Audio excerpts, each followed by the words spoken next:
Good morning, class 6. Welcome all to your history classes. And in the past class, we were studying about our motherland, that was India. That is India, and of chapter 7. Okay, we were studying about chapter 7, and that is Incredible India. And we were studying about the physical divisions of India. So in the past class, we had studied up till the northern plains. So first of all, come to the page number 49. Page number 49 पे सब लोग आएंगे बच्चे, और हम लोग शुरू कहाँ से करेंगे आज? ग्रेट इंडियन डेजर्ट से. So we are going to study the Great Indian Desert.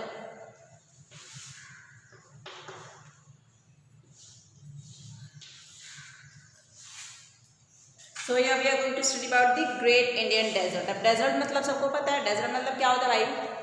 यहाँ पे DESSERT नहीं लिखा है, यहाँ पे क्या लिखा है? DESSERT. DESSERT डेजर्ट मतलब क्या होता है? कुछ मीठा खाना. लेकिन डेजर्ट ये वाला क्या हो गया? रेगिस्तान. वहाँ पे क्या होगा? खाली बालू जहाँ पे आपको मिलता है, जैसे कि in the state of Rajasthan. ठीक है. To the northwest of the Malwa Plateau lies the Thar Desert. Malwa plateau के नॉर्थ वेस्ट में क्या है? थार डेजर्ट है. Northern plains extend into a desert region beyond the Aravalli range in the west and stretch further into Pakistan. The land is generally dry and covered with sandy soil. अब ये जो land area है क्या है? Generally सूखा है, और वहाँ पे क्या है? सबसे ज़्यादा बालू है, सैंडी सॉइल सबसे ज़्यादा है. Hot dry winds blow here and the rainfall is scanty. तो वहाँ पे क्या है? बहुत गर्म हवा चलती है, सूखी हवा, जैसे कि लू वगैरह हम लोग जानते हैं. और रेनफॉल क्या है? बहुत कम मात्रा में होती है. Luni is the only large river in this region which flows across the southern part of this desert for some part of the year. तो ग्रेट इंडियन डेजर्ट में एकमात्र नदी जो बहती है उसका नाम क्या हो गया? लूनी रिवर. क्या हो गया? लूनी रिवर. लूनी.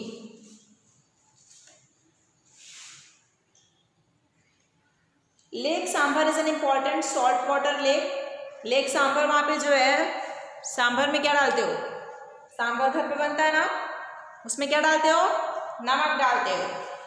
तो जो लेक सांभर है उसमें क्या है? इम्पॉर्टेंट सॉल्ट वाटर लेक है. तो इसे याद कर लेना कि जो सॉल्ट वहाँ पे उस लेक में क्या है? ज़्यादातर नमक की मात्रा ज़्यादा है वहाँ पे. इंदिरा गांधी कनाल क्या है? Carries water from the river Sutlej to other areas in the desert. अब इंदिरा गांधी कनाल जो कि हमारी गवर्नमेंट ने बनवाया, ठीक है, वो क्या करती है? जो सतलुज नदी है वहाँ से पानी जो है वो उसका डायरेक्शन चेंज करके, कनाल का काम ही यही है, डेजर्ट एरियाज में वो उसका पानी को उसका डायरेक्शन चेंज करके वहाँ पे ले जाती है. अब पढ़ेंगे पेनिनसुलर प्लेट्यू के बारे में.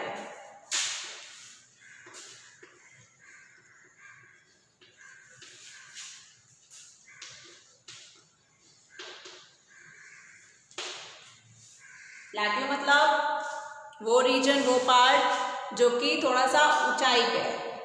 ठीक है. The peninsular plateau comprising central and southern India lies to the south of the northern plains. It is the oldest structure of the Indian subcontinent. तो peninsular plateau क्या है? बहुत ही पुराना है. It is in the shape of a triangle. ठीक है, ये किस शेप में? ट्राइंगल पे है, ट्राइंगल के शेप में है. Mainly made up of hard igneous and metamorphic rocks. तो यहाँ पे आपको सबसे ज़्यादा हार्ड इग्नियस और मेटामॉर्फिक रॉक्स मिल जाएंगे. There are two distinct parts of this plateau. दो डिस्टिंक्ट पार्ट है, और कौन कौन से हैं? मालवा प्लेट्यू जो कि नॉर्थ में है, और डेक्कन प्लेट्यू जो कि साउथ में है. ठीक है. डेक्कन रीजन की जब भी आप बात करोगे वो आपको साउथ में ही मिलेगा. Narmada river divides it into the. अब देखो, ये जो प्लेट्यू है जो कि मालवा प्लेट्यू और डेक्कन प्लेट्यू को डिवाइड कर रहा है, उसको कौन सी नदी डिवाइड कर रही है? नर्मदा रिवर. तो अब पेनिनसुलर प्लेट्यू में दो तरीके के प्लेट्यूज हो गए. पहला Malwa and then Deccan plateau. पहला क्या हो गया? इसके बीच में इसका जो फर्स्ट पार्ट हो गया क्या हो गया?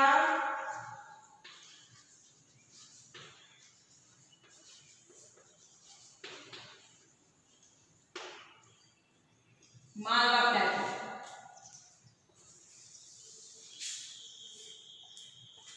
Malwa Plateau lies between the Aravalli range in in the northwest and the Vindhyas in the south. In the east, it merges with the northern plains with extensions called Bundelkhand and Bhagelkhand in southern Uttar Pradesh and Chota Nagpur Plateau in Jharkhand. तो आपको पता होना चाहिए कि Malwa plateau में छोटा Nagpur plateau भी है जो कि झारखंड में है। कौन कौन सी नदियां हैं यहाँ पे? चंबल, बेतवा, केन, सोन और दामोदर, जो कि इस प्लेट्यू को बनाती हैं। और ये जो सारी हैं चंबल, बेतवा, केन, सोन, दामोदर, ये सब क्या हैं? गंगा की ट्रिब्यूटरीज हैं, सहायक नदियां। नेक्स्ट हम लोग क्या पढ़ेंगे? डेक्कन प्लेट्यू के बारे में।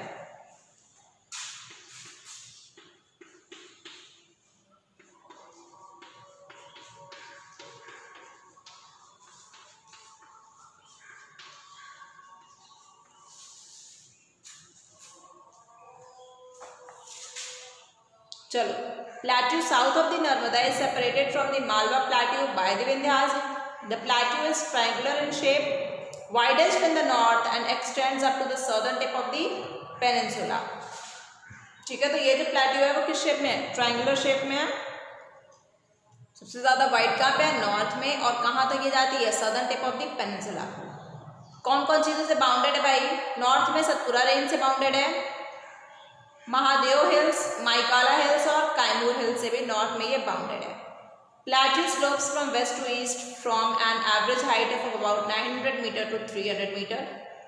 कौन कौन सी मेन रिवर्स हैं यहाँ पे? Mahanadi, Godavari, Krishna and Kaveri are the 4 main rivers that form deltas before flowing into the bay of Bengal. अब बेटा डेल्टा क्या होता है? डेल्टा आप लोग ये समझ लो कि जैसे कोई नदी है वो फ्लो कर रही है, कोई किसी भी नदी का ओरिजिन होता है और उसका एंड होता है। ओरिजिन इन द सेंस कि वो कहाँ से, उसका सोर्स है, वो कहाँ से निकल रही है। ठीक है, तो जो भी कोई भी नदी निकली, कोई भी सोर्स से निकल रही है, वहाँ से वो चलती हुई आई, बहती हुई आई। ठीक है, अब वो कहीं ना कहीं पे तो एंड करेगी। तो जहाँ पे उसे एंड होना है तो वो क्या करेगी? या तो वो सी में मिल जाएगी या तो वो ओशन में मिल जाएगी। तो सी में मिलने से पहले या फिर ओशन मिलने से पहले वो अपने साथ जो भी चीज़ें लेकर के आती है through the way of erosion, वो सारी चीज़ें उसको पहले डिपॉजिट कर देती है। तो उसी प्लेस को हम लोग क्या कहते हैं? डेल्टा। ठीक है, तो हम लोग कहाँ पे थे? Mahanadi, Godavari, Krishna, Kaveri are the 4 main rivers that form deltas before flowing it into the bay of Bengal में जाने से पहले इन दो लोग डेल्टास फॉर्म करती हैं। They are east flowing rivers. Okay, Narmada and Tapi are the only rivers in this region that flow through rift valleys into the Arabian Sea. तो जो रिवर रिफ्ट वैलीज फॉर्म करके Arabian सी में जो जाती हैं वो कौन कौन सी रिवर्स हैं? नर्मदा और Tapi. They are west flowing rivers. These rivers are seasonal as they are rain fed. चलो, नो मोर में आ जाओ। ये जो रिवर्स है तुम्हारी नर्मदा और तापी, ये क्या है? वेस्ट फ्लोइंग रिवर्स हैं। और ये सीजनल क्यों है? क्योंकि इनकी जो बारिश, जो पानी है इनका, वो उसका जल स्तर बढ़ता और घटता किसके बेसिस पे है? रेन वाटर के बेसिस पे। अगर रेन अच्छी होगी तो इनका जल स्तर बढ़ जाएगा, रेन अच्छी नहीं होगी, स्कैर्स होगी रेन, तो इनका जल स्तर घट जाएगा। Godavari is the longest river in the south. It is known as the Dakshin Ganga और Ganga of the south. This is very important. Godavari को हम लोग और किस नाम से जानते हैं? दक्षिण Ganga. Godavari is the longest river in the south. तो साउथ रीजन में, भारत में, जो गोदावरी है वो लॉन्गेस्ट रिवर है। ठीक है, और आपको पता है इंडिया में लॉन्गेस्ट रिवर कौन सी है? गंगा। तो साउथ में जो लॉन्गेस्ट रिवर है उसका नाम क्या है? गोदावरी। इसीलिए हम लोग उसको दक्षिण गंगा कहते हैं। साउथ को हिंदी में क्या कहते हैं? दक्षिण। और गंगा सबसे लंबी नदी है, तो इसलिए हम लोग गोदावरी को दक्षिण गंगा के नाम से जानते हैं हिंदी में, और इंग्लिश में Ganga of the south. Godavari क्या हो गई?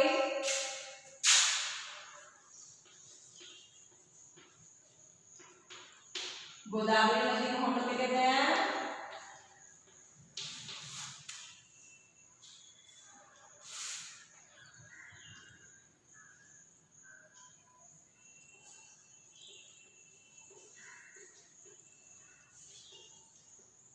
और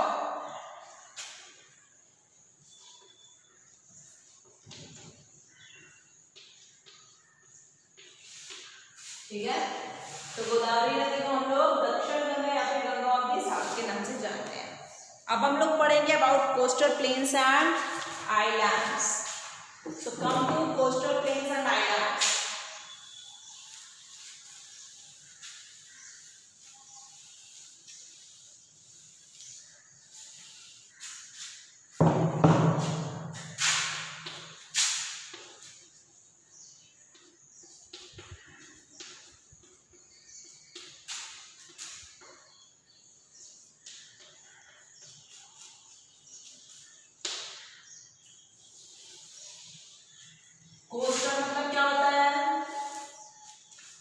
भाग जो कि किसी वाटर बॉडी से सराउंडेड है।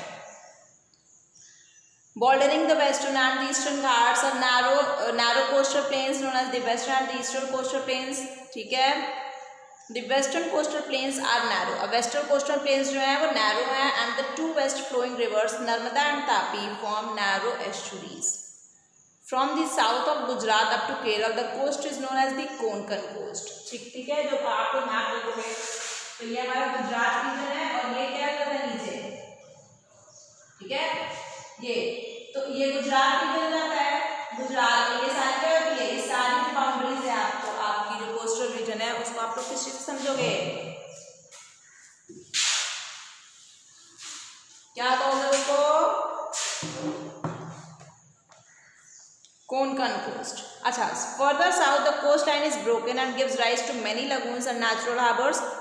Along the coast of Kerala it is called the Malabar coast. तो केरल कोस्ट के पास में उसे हम लोग मालाबार कोस्ट के नाम से जानते हैं, ठीक है। Eastern coastal plains are broader due to the formation of deltas by the four reverse.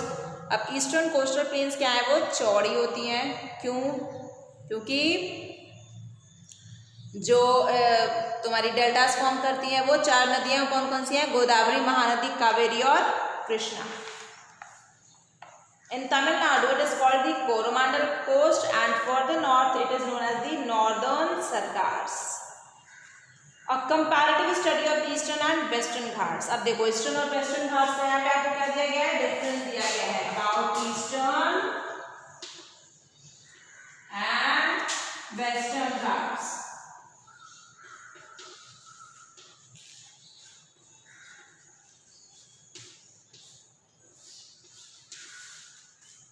चलो, a range of continuous hills are there. Western Ghats में क्या है, कंटिन्यूअस हिल्स है। ईस्टर्न घाट्स में क्या है, कंटिन्यूअस नहीं है, broken by deltas of the Deccan rivers, क्योंकि वो टूट जाती हैं डेल्टा से। Western Ghats are very high, eastern Ghats low हैं। वेस्टर्न घाट्स में कौन कौन सी नदियाँ बहती हैं, नर्मदा एंड तापी, और जबकि ईस्टर्न घाट्स में महानदी, गोदावरी, कृष्णा एंड कावेरी। चलो, the coconut trees along the lagoons form a scenic region in the Kerala known as the backwaters. अब कोकोनट ट्रीज जो होती हैं और लगून्स दोनों मिलकर के एक बहुत ही ब्यूटीफुल प्लेस बनाता है केरल में, इसको हम लोग बैकवाटर्स के नाम से जानते हैं, ठीक है। Corals are the skeletons of tiny marine creatures known as polyps. When the polyps die, other polyps grow on top of their hard skeleton which has been left behind. In this way it grows higher and forms coral islands, ठीक है। Corals जो होते हैं वो छोटे छोटे marine creatures होते हैं। मैरीन क्रिएचर्स जो वाटर बॉडीज में पाए जाते हैं, जिनको हम लोग पॉलिप्स के नाम से जानते हैं। जब पॉलिप्स मर जाते हैं तो उसके जो हार्ड स्केलेटन होता है, जो उसकी हड्डियाँ होती हैं, उस पर अदर पॉलिप्स फिर से ग्रो हो जाते हैं, विच हैज़ बीन, जो कि पहले जो स्केलेटन रहता है उसके ऊपर फिर से पॉलिप्स ग्रो हो जाता है, और इस तरीके से क्या होता है, कोरल आइलैंड्स का फॉर्मेशन होता है। तो अब हम लोग पढ़ेंगे about the islands. So now we are going to study about the islands.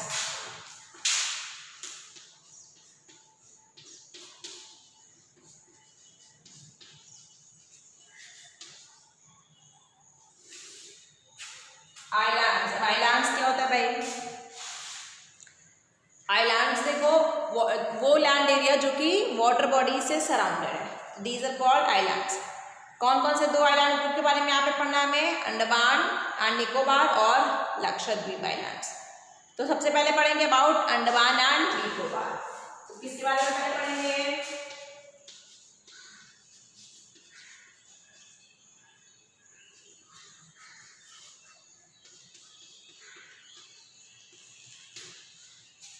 और सेकंड क्या पढ़ेंगे अबाउट लक्षद्वीप।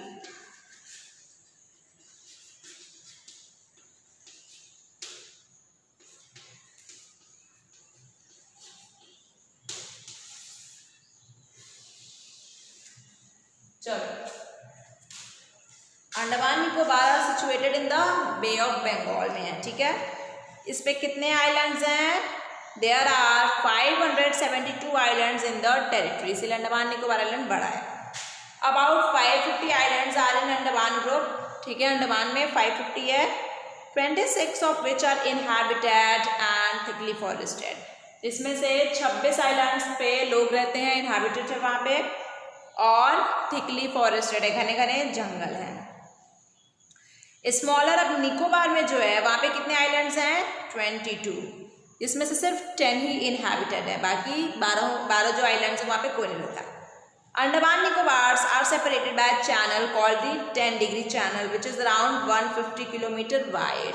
तो अंडमान और निकोबार को, अंडमान और निकोबार ये दोनों आइलैंड्स हैं आपस में, ये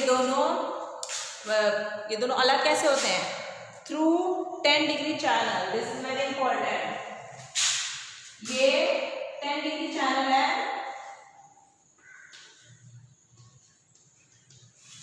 इससे क्या होते हैं? अंडमान और निकोबार आपस में एक दूसरे से ब्रेक हो जाते हैं, जो कि 150 किलोमीटर चौड़ा है। बैरन island is the only active volcano in India. It is situated in the Andaman and Nicobar Islands. ठीक है। अब लक्षद्वीप में क्या है? हॉर्स शू शेप्ड है इसका, ठीक है, जैसा कि हॉर्स का पैर होता है उस तरीके से शेप है लक्षद्वीप आइलैंड्स का। वहाँ पे कितने हैं? 36 आइलैंड्स हैं। Lakshadweep officially consist of 12 atolls, 3 reefs and 5 submerged banks with a total of about 36 islands। पता है आपको? They are located close to the Malabar coast. अब मालाबार कोस्ट किधर था? केरल रीजन में, वहाँ पे लक्षद्वीप आइलैंड्स हैं। Activity 1, in 2004 India was jolted by massive earthquake and a great tsunami। 2004 में बहुत तेज सुनामी आई थी ना, आप लोग को नहीं पता होगा, आप लोग का उस टाइम पे जन्म नहीं हुआ था, लेकिन वो सुनामी ऐसी थी। सुनामी क्या होता है? जो ओशन वाटर में जब भूकंप आ जाता है और अर्थक्वेक हो जाता है तो उसको हम लोग सुनामी के नाम से जानते हैं। वो बहुत ही ज़्यादा डिवास्टेशन उसने कर दिया था, बहुत ज़्यादा जो हमारी जनजीवन था वो सब कुछ प्रभावित हो गया था बुरी तरीके से। Besides the coastal regions tsunami affected a group of islands in India. तो कोस्टल रीजन्स को तो बर्बाद किया ही था सुनामी ने, बट आइलैंड्स को भी उसने कुछ बर्बाद कर दिया था। Find out what was the magnitude of the earthquake and its impact afterwards. तो आपको ये जाकर के पता लगाना है कि 2004 में जो सुनामी आई थी उसका मैग्नीट्यूड क्या था, ठीक है, और उसका इम्पैक्ट क्या था, उसका क्या प्रभाव पड़ा था। विच आइलैंड सफर द मोस्ट, और सबसे ज़्यादा कौन से आइलैंड्स सफ़र किए थे। दैट मीन्स किस पे, कौन से आइलैंड्स पे उसका बुरा प्रभाव पड़ा था। अब पढ़ेंगे जरावा ट्राइब के बारे में। अब ट्राइब्स क्या होती है भाई? जनजातियाँ।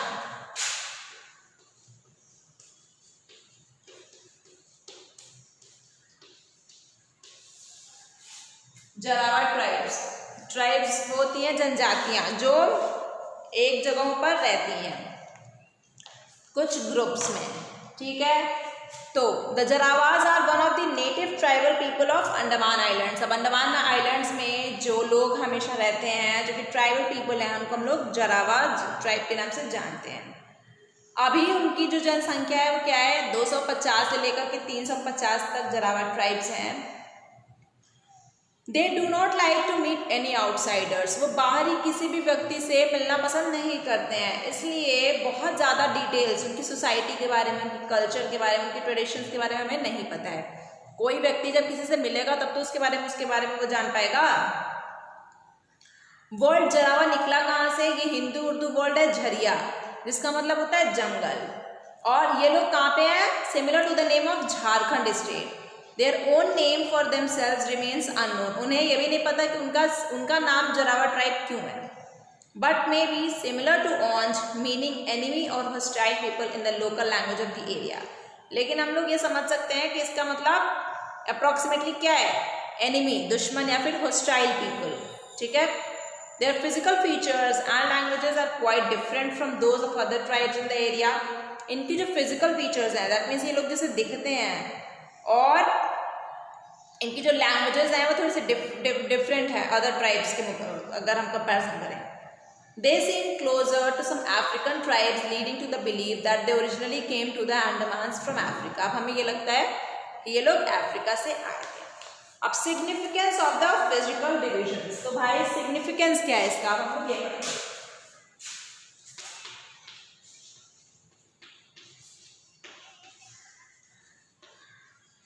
सिग्निफिकेंस मतलब इसका इम्पोर्टेंस क्या क्या होता है। High mountain range in the north acts as a natural barrier against foreign invaders. अब देखो हिमालयाज जो है वो क्या करते हैं, हमारी दुश्मनों से हमारी सुरक्षा करते हैं। कोई भी अदर कंट्री का एनिमी जो है वो हमारे ऊपर अटैक करने से पहले 10 बार सोचेगा। क्यों? क्योंकि उसको हिमालयाज जैसे माउंटेन को क्रॉस करना पड़ेगा। ठीक है, वो हमें ठंड और से भी बचाती है। हिमालयाज जो ठंडी हवाएं दूसरे कंट्री से आनी चाहिए वो उसको क्या कर देती है, रोक देती है। और रेनफॉल भी जो है वो भी हिमालयाज की वजह से हमारे देश में होता है। और फ्रेश वाटर की बहुत ज़्यादा सोर्स हिमालयाज जो है वो ओरिजिन ऑफ मैनी रिवर्स भी है। नॉर्दर्न प्लेन्स जो हैं वो फर्टाइल है बहुत। ठीक है, वहाँ पे हम लोग एग्रीकल्चर कर पाते हैं और एग्रीकल्चर हमारा क्या है, मेन ऑक्यूपेशन है, तो वो हमारे लिए बहुत बेनिफिशियल है। पेनिनसुलर प्लेटू में बहुत ज़्यादा आपको मिनरल्स में वो रिच है, मिनरल्स मिल जाएंगे वहाँ पे, जिसके वजह से हम लोग का इंडस्ट्रीज सेटअप होता है और इंडस्ट्रियल डेवलपमेंट होता है। कोस्टल प्लेन्स में क्या हो सकता है, आपको फॉरेन ट्रेड हो सकता है। आप एक देश से दूसरे देश में अपना सामान भेज करके वहाँ से व्यापार को बढ़ावा दे सकते हो, जैसे कि वहाँ पे बहुत सारे पोर्ट्स और हार्बर्स सिचुएटेड है। तो यहाँ से ये आपका चैप्टर कंप्लीट होता है। ठीक है, आपको हमने जो भी पढ़ा है यहाँ पे to remember that is the summary of the chapter यहाँ पे लिखा है, उसको आप पढ़ोगे और क्वेश्चन आंसर्स को भी करने की कोशिश करोगे क्लास। ठीक है, थैंक यू।